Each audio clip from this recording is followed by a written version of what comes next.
everyone. I wanted to talk today about patents, US patents in particular, that are filed with the US Patent and Trademark Office. And if you've been following me, you'll know that patents is a form of evidence for the original contributions criterion. A patent can go to show that your innovation was original, that it had it has use in the field, but there's some confusion around the various forms, I guess I would say, of a patent, or what type of patent can you use in support of your case. So I wanted to quickly run through the patent review process, and at what stage can you start relying on this patent to support your original contribution. Of course, this is in the EB1A context. I have consulted with patent attorneys because it's confusing. And so when you have an innovation and you want to start the patent process, you file an application with the US Patent and Trademark Office. So you can file it as a provisional patent application. So that's basically what it is. It's an application, and provisional means that you have the right to say patent pending. Okay, your application has not been reviewed by an officer, definitely has not been granted, but you are disclosing your invention to the patent and trademark office, and as a result, you can start saying that you have a patent pending on your innovation. Obviously, it's really not strong evidence that you should use in support of your innovation. In fact, we wouldn't use it at all because it's kind of a distraction. And the Immigration Service does know what a provisional patent application is. I mean, it's not supposed to be called provisional patent.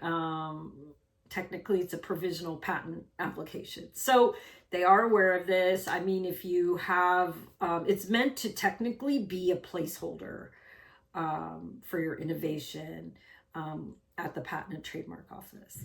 And then next, your application would move to a published patent application.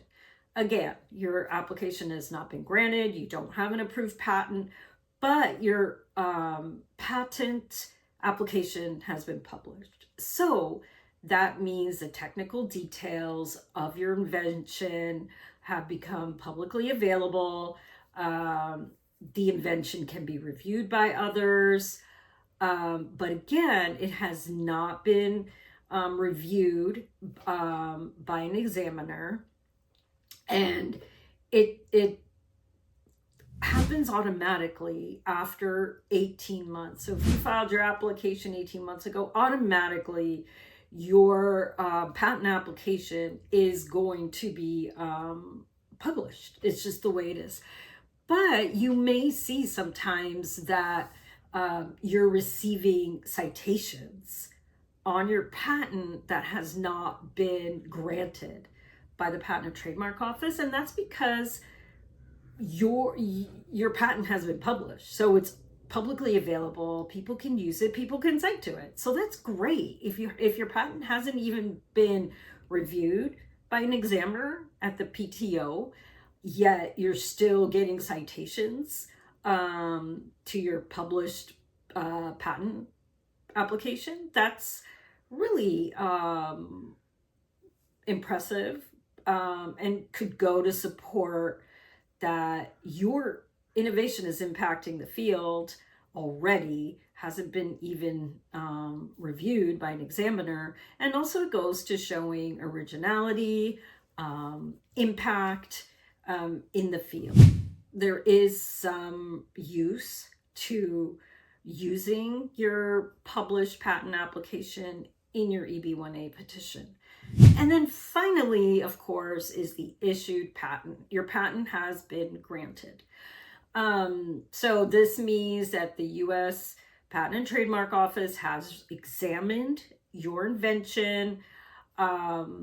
The patent examiners have decided that your invention meets the requirements for patentability. You get issued a patent number, and you now have intellectual property rights to your patent. So the greatest weight for your EB1A visa application would, of course, be the granted patent. The published patent with citations would be useful, but the published patent just alone really doesn't mean anything. It's just an automatic thing that happens. It's not been reviewed by an examiner, so I would not include that either. So the most important consideration really is not, do you have a patent? Do you have a published patent? Do you have a granted patent? It's more, what is the impact of your patent? And I talk about that a lot. All of your innovations should have some influence in the field. So an approved patent means it's been examined by an examiner at the PTO office. It proves innovation, and it would also go to support that your innovation has broad impact, and it goes to support your claim of extraordinary ability.